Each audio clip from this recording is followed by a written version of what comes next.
바람이 불어온 그 밤에 꺼진했던 조각들이 난 good evening to all. और मैं आज आप लोगों को अपने बारे में बताने वाली हूँ कि मैंने एक बहुत ही अच्छा और बहुत ही खास स्टेप मैंने जो अपने लाइफ में लिया, जिसकी वजह से मुझे काफ़ी बेटर फीलिंग हुई है। और उस वो कैसे स्टार्ट हुआ, किस तरीके से मैंने कंटिन्यू करा, ये सारी चीज़ों के बारे में मैं बताऊंगी। टोटल 10 पॉइंट्स मैंने लिख रखा है अपने ये छोटे से डायरी में, और इसके बारे में हम जानेंगे। बेसिकली मैंने बुक रीडिंग समर सीजन के टाइमिंग में करना स्टार्ट करा था। मैंने first book rich dad and poor dad पढ़ा, क्योंकि उसमें बहुत सारी चीज़ें ऐसी थी जो हमें जानना बहुत ज़्यादा ज़रूरी है कि रिच डैड और पुअर डैड जैसे पीपल का मेंटेलिटी क्या होता है, क्या रीज़न है कि दो बच्चे जो गरीब घर में हैं और जो अमीर घर में हैं उनका माइंडसेट इतना डिफरेंट क्यों होता है। मैंने वो चीज़ें जब नोटिस करा तो रियलाइज़ हुआ कि ये चीज़ें तो अधिकतर लोग नहीं जानते हैं और जानना ज़रूरी है। तो मैंने एक बुक पढ़ा, इससे मुझे इतना कॉन्फिडेंट फील हुआ। तो सोचने वाली भी ये बात थी, जब मैं 50 जो मैंने बुक लिस्ट बना करके रखा था उसको मैं पढ़ूँ तो कितना ज़्यादा ये होने वाला था। तो फिर मैंने रियलाइज़ करा इससे काफ़ी बेनिफिट है, और मैं कंटिन्यू रीडिंग स्टार्ट करा। और अभी मैं बताऊँ तो लगभग 5 बुक्स मैंने 1 टाइम रीडिंग कर लिया है, और 2 बुक्स को मैंने 2 टाइम्स रीडिंग करा है। जिसमें से फर्स्ट है rich dad poor dad, second है the psychology of money, and third है how to think think and grow rich. And इस चीज़ को मैंने 2 बार पढ़ा है। थिंक एंड ग्रो रिच बहुत ही अमेजिंग बुक है, बट लिटरली बताऊँ तो अभी तक मुझे बहुत ज़्यादा चीज़ें समझ में नहीं आई है, और जो चीज़ें समझ में आई है वो मेरा माइंड निकाल दिया है। तो मुझे रिपीट एंड रिपीट करना पड़ेगा, क्योंकि सबकॉन्शियस माइंड का ये कहना है repetition is a power, and subconscious mind में वही चीज़ें बैठती है जिसको हम बार बार अगेन एंड अगेन रिपीट करते हैं, वही चीज़ें हमें फिर लॉ ऑफ अट्रैक्शन के तौर पे हमारे लाइफ में रियल रहती है। तो बेसिकली मैंने इसको कंप्लीट करा। आफ्टर दैट मैंने 2 बुक्स मंगाए थे, बट एक मैंने अपने फ्रेंड को गिफ्ट कर दिया, क्योंकि उनके वजह से मुझे कुछ चीज़ों को लेकर के ओवरकम करने का बहुत ही अच्छा तरीका पता चला। और एक बुक मैंने खुद पढ़ा जिसका नाम है द मिरेकल मॉर्निंग, और ये बुक लिटरली बता रही हूँ बहुत PDF का डाउनलोड कर रखा है। इस चीज़ को मुझे बारीकी से पढ़ना है, तो मैंने रिसोर्सेस ना धीरे धीरे करके इकट्ठा करते गई। और क्योंकि क्या होता है, जब आपके पास रिचार्ज होती है तो माइंड डाइवर्ट होने में पीछे नहीं होती है। तो मैंने क्या करा, मैंने चैलेंज ले लिया कि अब मुझे कुछ अलग करना पड़ेगा। तो जैसे कि मिरेकल मॉर्निंग में मतलब एक 30 डे लाइफ ट्रांसफॉर्मिंग चैलेंज में मैंने फर्स्टली ऐसे कैजुअली मैं ट्राई करना चाह रही थी, तो मैंने रनिंग का, क्योंकि मैं रनिंग में कंसिस्टेंसी नहीं बना पाई हूँ आज तक, बट अब लग रहा है बना लूँगी तो मैंने रनिंग में और नॉन रिचार्ज का मैंने डाला था 30 डे चैलेंज। बट लिटरली बताऊँ तो मैंने नॉन रिचार्जिंग का कंप्लीट कर लिटरली। मैंने आज तक नहीं सोचा था कि मैं बिना रिचार्ज का 15 दिन रह जाऊँगी। ये आज के डेट में बहुत बड़ी बात है कि आप जहाँ पे इतना ज़्यादा सोशल मीडिया से कनेक्टेड हो, इतना ज़्यादा सोशल मीडिया में प्रोएक्टिव होने के बाद आप सडनली रिचार्ज के बिना रहते, मतलब इतना ज़्यादा हैक्टिक होता होगा पूरा का पूरा 24 घंटा बिना फ़ोन का, बिना सोशल मीडिया का कैसे रह लेते होंगे।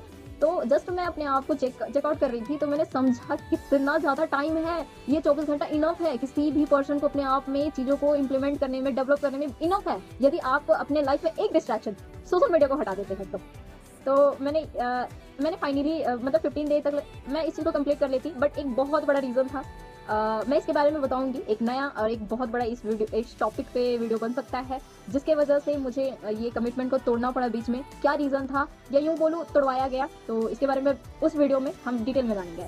So continue. अभी 30 डे लाइफ ट्रांसफॉर्मिंग चैलेंज में एक चैलेंज कंटिन्यू है, और वो है रनिंग का।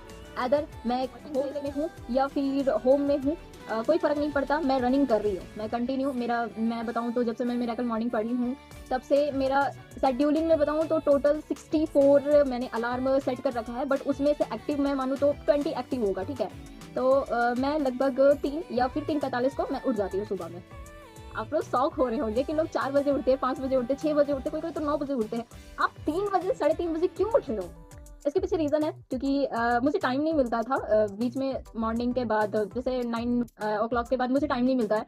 दैट्स वाई मैंने सोचा यदि खुद को चेंज करना है, खुद को बेस्ट वर्जन में कन्वर्ट करना है, तो कुछ ऐसा करना पड़ेगा जो 90% लोग नहीं कर पा रहे हैं। सो मैं क्रूशियल माइंडेड लगा करके, क्रेजी माइंडेड लगा करके फाइनली मैंने 3 AM और 3:45 को मैं स्टार्ट की उठना। हाँ, ये थोड़ा सा स्टार्टिंग में टफ था, बट बोला जाता है ना कि जब आपका इस चीज़ में माइंड आप रिपीट एंड रिपीट कर ही देते हैं तो सबकॉन्शियस माइंड में बैठ जाता है कि हाँ उठना है, ये मानेगी नहीं। तो इस तरीके से हो रही थी मेरी एक्टिविटीज़ में। मैंने फर्स्टली 3 बजे 3:30 बजे के आसपास उठना स्टार्ट की। स्टार्टिंग में जैसे मिरेकल मॉर्निंग में बताया गया है सेवर्स, लाइफ सेवर्स का यूज़ करने के लिए। तो फर्स्ट एस का मतलब होता है साइलेंस। साइलेंस में अपने आप को एटलीस्ट 5 मिनट टाइम देना है। आप मोटिवेशनल कोई भी म्यूज़िक सुन सकते हैं या फिर आप मेडिटेशन कर सकते हैं। तो आपको फर्स्टली ये करना है, एस मीन साइलेंस, आपको मेडिटेशन साइलेंस में करनी है। सेकंड ए मीन्स होता है अफर्मेशन। आपको वो वर्ड्स अपने आप में दोहराना है जो वर्ड आप बनना चाहते हो, जो वर्ड को आप अपने लाइफ में प्रूफ करना चाहते हो, आप इस अफर्मेशन में दोहरा सकते हैं। उसके बाद आता है भी विजुअलाइजेशन। विजुअलाइजेशन में आप वो सारी चीज़ें एज अ विजन बोर्ड, जैसे कि मैं आपको दिखाऊंगी। मैंने विजन बोर्ड के तहत मैंने वॉलपेपर में, वॉल्स में बहुत सारी पोस्टर्स चिपका रखे हैं जो कि मुझे काफ़ी ज़्यादा पॉजिटिव वाइब देती है, बहुत ज़्यादा एनर्जी देती है। मैंने विजुअलाइजेशन को इस तरीके से इंप्लीमेंट करना चाहा तो मैंने जस्ट वॉल में पेपर्स चिपकाए हैं प्रिंट आउट का, और वो मुझे बहुत अच्छे एक मतलब लाइक मुझे माहौल क्रिएट करके दे रहे हैं जो कि बहुत अमेजिंग है अपने सबकॉन्शियस माइंड को रीप्रोग्राम करने का, बिलीफ क्रिएट करने का that it is possible in future. So you have to start at least thinking. So ये मैंने करा। और सेवर्स में लास्ट भी के बाद आता है ई, एक्सरसाइज। एक्सरसाइज में आपको देखिए एक बहुत अच्छा कोट है, मैंने ये चिपका रखा है, उसी को मैं पढ़ के बता रही हूँ। If you don't make time for exercise you will probably have to make time for illness. यदि आप अपना टाइम एक्सरसाइज में नहीं लगा रहे तो आप ना करके भी ना तो आप अपने आप को बीमारी के रास्ते में ढकेल रहे हैं। तो मैं इस चीज़ को एज अ सीरियसली, बिकॉज मैं अपना हेल्थ को लेकर के किसी भी तरीके से कोई कॉम्प्रोमाइज़ नहीं करती, कोई भी नहीं। मैंने जंक फूड कभी नहीं खाया, ना ही खाना पसंद करूंगी, और ना ही तो मैं बाहर का खाना से बहुत ज़्यादा अटैच हूँ। कभी कभार हो सकता है लेकिन बहुत ज़्यादा बिल्कुल नहीं। मैं बहुत करती हूँ। दैट्स वाई मैं स्टार्टिंग से ही मैं मतलब कुछ ना कुछ फिजिकल एक्टिविटीज़ करते रहती हूँ जो कि मुझे मेंटली, फिजिकली, इमोशनली बहुत ज़्यादा स्ट्रांग रखी है आज तक। सो एक्सरसाइज हो गया। आफ्टर दैट आता है आर, जिसका मतलब होता है रीड। तो आपको एटलीस्ट 20 मिनट स्टार्टिंग ये टाइमिंग में, मॉर्निंग का स्टार्टिंग टाइमिंग में आपको 20 मिनट टाइम निकाल करके रीडिंग करना चाहिए।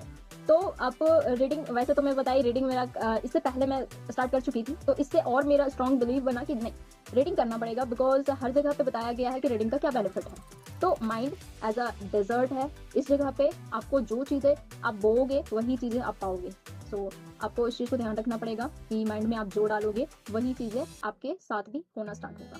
उसके बाद आता है स्क्रैबिंग। स्क्रैबिंग में आप चीज़ों को लिखना स्टार्ट कीजिए, जैसे कि मैं डेली एक्टिविटीज़ लिखती हूँ जो मैंने फील करा एज अ बैड या फिर गुड, जो भी बोल सकते हैं, उस चीज़ को मैंने लिख दिया।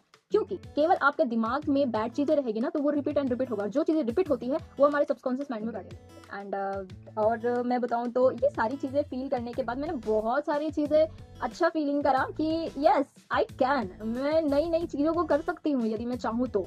और मैंने जितनी भी चीज़ें आज तक सीख रखी थी अपने सर्कल से, अपने सराउंडिंग से, अपने जो मुझे बहुत अच्छे लगते हैं उन लोगों से, जो भी मैं जितनी चीज़ें सीखा था ना, वो मैं बुक रीडिंग करने के बाद, चीज़ों को इम्प्लीमेंट करने के बाद स्ट्रांगली उस चीज़ का डिफिनेशन निकाल पाई बहुत ही बेटर तरीके से। सो लिटरली मुझे बताऊँ तो ये सब करने के बाद मुझे एग्जैक्टली कॉन्फिडेंट क्या होता है ये चीज़ वहाँ समझ में आई। उसमें एक चीज़ और था मिरेकल मॉर्निंग में कि you have to document yourself. Document yourself का मैं एक ही लाइन में मतलब निकालूं तो स्टार्ट करो, ज़्यादा सोचो मत कि क्या है आपके पास, क्या है क्या नहीं है आपके पास, जस्ट स्टार्ट इट। बिकॉज कल के डेट में जब आप जो चीज़ें बनना चाहते हो ना वो बने रहोगे ना तो आप रिग्रेट करोगे कि आप जो थे, एटलीस्ट उस चीज़ को आपको डॉक्यूमेंट करके रखना चाहिए था ताकि आप उस चीज़ से और भी चीज़ें सीख पाओ। बिकॉज हमारी माइंड ना रिमेंबर करने का पावर रखती है तो फॉरगेट करने का भी पावर। बहुत सारी चीज़ें करना स्टार्ट की। मैं मतलब मंथ का डेट लिख करके उसमें एक टिक लगाना स्टार्ट की कि दैट इतना टाइम बीत चुका है और मेरे पास अब इतना ही टाइम बचा हुआ है, इस टाइम में मुझे ये चीज़ें करनी है। इससे मुझे ट्रैकिंग मिलता था, मेरे माइंड को ट्रैकिंग मिलता था that Rupa you have only limit time, so you do age, ना तो ज़्यादा फास्ट होनी है ना ही तो ज़्यादा स्लो होनी है। जब जिस टाइम पे जितना करना चाहिए एटलीस्ट हमको उतना करना पड़ेगा, तभी जा करके हम जहाँ जाना चाहते हैं वहाँ जा सकते हैं। सो start walking on your path, on your dream path. Otherwise आप किसी और के ड्रीम पाथ पे चलवाए जाओगे। या तो खुद अपना ड्रीम बना लो या तो फिर बाकी आप तो समझदार हो ही, क्या ही मैं बता सकती हो। तो करना स्टार्ट करो। और देखो लाइफ में बहुत सारे ऑब्स्टिकल्स आते हैं, ऐसा नहीं है कि आप ये सारी एक्टिविटीज़ को करोगे आपको ईजिली करने के लिए दिया जाएगा, नहीं। आपके फैमिली के साइड से ऑब्स्टिकल्स मिल सकता है, आपके रिलेटिव के साइड से ऑब्स्टिकल्स मिल सकता है, आपके फ्रेंड सर्कल के साइड से, आपकी प्रोसेस के थ्रू से ऑब्स्टिकल्स मिल सकता है। हो सकता है कि आप यदि टीचिंग प्रोफेशन में हो तो आप चिल्ड्रेन से ऑब्स्टिकल्स फेस कर सकते हो, या फिर फाइनेंशियल इशू तो सबसे बड़ा है, जो कि आज के डेट में 95% लोगों का सबसे बड़ा इशू वही क्रिएट करके रखा है। सो उसकी वजह से हो सकती है, बहुत सारी चीज़ें हो सकती हैं, बट आपको ऐसा नहीं सोचना है कि आज मैंने कंप्लीट नहीं कर पाई तो डिमोटिवेट हो जाए। No, continue. आपने ट्राई करा, माइंड में रखा, उस चीज़ को वहीं पे छोड़ो, नेक्स्ट डे पे शिफ्ट हो, नेक्स्ट डे को कंटिन्यू करो। ज़्यादा क्रिटिकली नहीं सोचना है, ज़्यादा रॉकेट साइंस थिंकिंग नहीं लगानी है, just do it, simply do it. आपको लास्टली आपको बहुत ज़्यादा मोटिवेशन मिलेगा। मैं आपको बता रही हूँ, एक्चुअल में हम मेंटली, फिजिकली, इमोशनली और स्पिरिचुअली स्ट्रांग बनने का पाथ वे में चल रहे हैं। So you have a patience, you have to put the time and effort. So all the best, just see you again. हम फिर से दोबारा मिलेंगे बहुत जल्द एक नेक्स्ट अमेजिंग स्टोरी में, या फिर मेरी ही जर्नी में, या फिर जो हम नया इम्प्रूवमेंट कर रहे हैं उस चीज़ को लेकर के, या फिर मेरा डीप स्टोरी में।